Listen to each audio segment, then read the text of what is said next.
자기 집이 없이 여기저기 또 돌아다니고 이런 아이들을 고아라 길지 않습니까?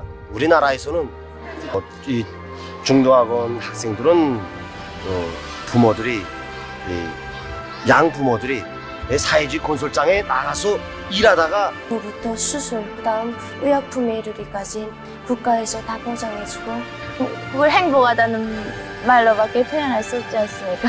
그래서 미국은 우리나라가 잘 되는 것이 옳지 않습니다. Education is something so important that most societies around the world consider it a human right. And yet many people still need to pay hundreds of thousands of dollars just to get a proper education, but not in North Korea. So in honor of the country's Foundation Day, September 9th, we're going to jump into the country's education system. No, not the prison system, the schools. Auf nur zum blutigen heiligen Kampf, bezwinge die Feinde zu Arbeitervolk. Auf die Barrikaden, erstürme die Welt zu Arbeitervolk. We hardly ever hear about education in the DPRK from the mainstream media. Maybe that's because they only care about nuclear missile tests. But think about it. What's there not to love about universal free education? A well-educated populace is beneficial for all of society. Unfortunately, in many of the world's education systems, things revolve around profit. Fears of having crippling debts and not being able to repay them deter many working-class people from seeing higher education as something even worth it. But in the DPRK, a country that we're constantly told is the worst place ever, that is not the case. Despite the fact that North Korea has been under every possible form of pressure from the West since its foundation in 1948, you can learn more about that by watching episode 2 of this miniseries. The link's in the description. It's been forced by circumstance to develop pretty much everything on its own, and to attempt such a feat, a strong education system has been absolutely necessary. One that teaches the public the skills needed for governance of the country, economic management and production, and cultural development. This is why free education is guaranteed by the DPRK's constitution. The state shall provide education to all pupils and students free of charge and grant allowances to students at universities and colleges. The structure of North Korea's education system isn't much different from that of other countries. There's 2 years of kindergarten, 4 years of primary school, 6 years of secondary education, and usually 4 to 6 years of higher education. There are also specific spheres called social education and adult education. Social education helps children develop communication skills and gives them the opportunity to participate in extracurricular activities, while adult education helps grown men and women develop skills that will help them in future areas of their expertise. Believe it or not, there's even a grade school in Pyongyang exclusively for foreigners and children of diplomats. Children there learn conventional subjects like English, mathematics, Korean, and science, but also enjoy many extracurricular activities. Now, for those who say North Korea doesn't have the internet, a North Korean university recently collaborated with the Singapore-based Chosun exchange program involving online lectures.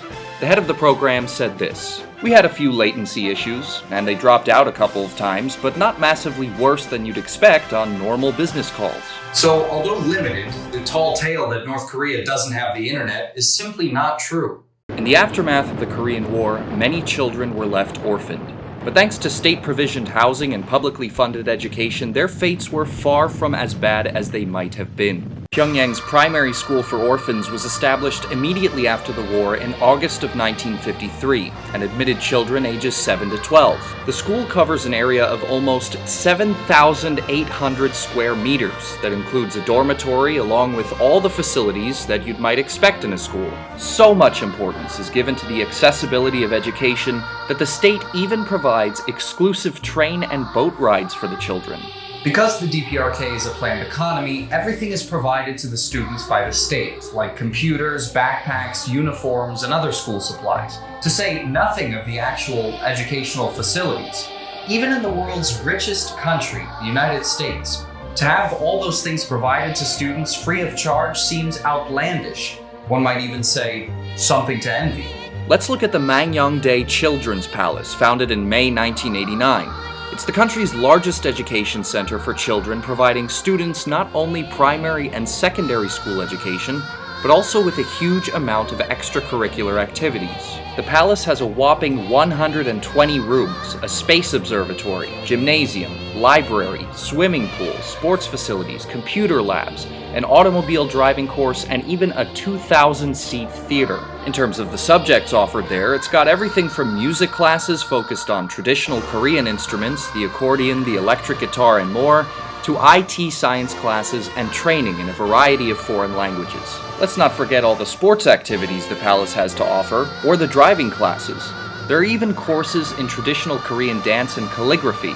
I certainly wish I went to a public school like that. As you begin to take a deeper look at the DPRK's education system, it starts to become obvious that the Hermit Kingdom isn't actually that much of a hermit. In fact, it collaborates extensively with the international community in the development and modernization of its education system. One example of this is a non-profit organization called the Korean Education Fund. According to the organization's website, it was established for the purpose of cooperation with organizations and individuals at home and abroad in keeping with the global trend of educational development, and to raise the quality of education of schools at all levels in close cooperation with donors and beneficiaries. And since the fund's creation in 2005, much has been accomplished. Like the construction of a giant welfare service complex for disabled soldiers in 2019, or last year's establishment of a solar power system for schools teaching orphaned children. In higher education, it's the same story. DPRK universities collaborate with educational institutions abroad all the time. It's just mainly not with Western countries.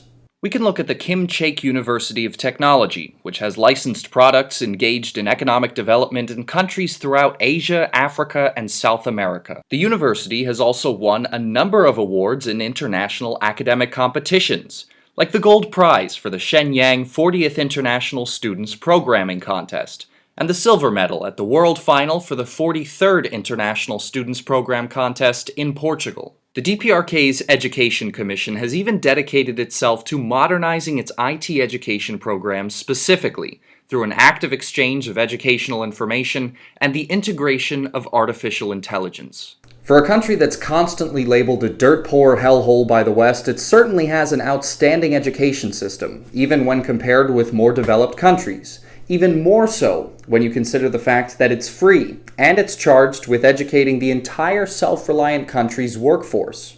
The simple fact that its compulsory education system managed to rapidly bring a population in which over 2/3 of adults could not read or write to a near 100% literacy rate is seriously impressive. But there are also the hundreds of specialized universities, thousands of primary schools, and the literal palaces for children to study in across the country, all despite having a GDP comparable to lower-income countries like Swaziland. There's even a children's union that organizes after-school activities most Western parents could only dream of. It's thanks to those extracurricular activities that there are all these crazy talented North Korean kids.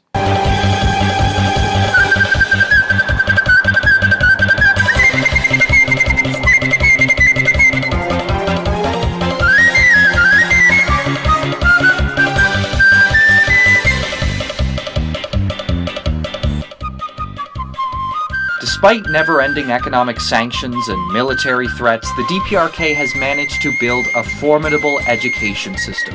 One that has managed to educate its nation's youth free of charge. One that birthed a generation of scientists which designed and launched the DPRK's own unique Mangyongdae satellite into space on its own Unha-2 rocket. A generation of specialists that designed the country's own smartphones, computers, cars, commodities that most countries have to buy from foreign companies. Those are achievements that a people can safely say it's proud of. On behalf of the channel's production team, thank you so much to rank-and-file revolutionary Alexander Kuzmienko, Commissar Anthea Napper, and General Secretary Jessica Fang. Your contributions are invaluable to the continuation of our work. We love you very much. Thanks for watching, everyone. If you liked the video and you want to see more content about the DPRK, make sure to like, share, subscribe, and hit that notification bell so you'll know about new videos as soon as they come out. Also, make sure to check out our Instagram account. The link's in the description. Workers of the world, unite!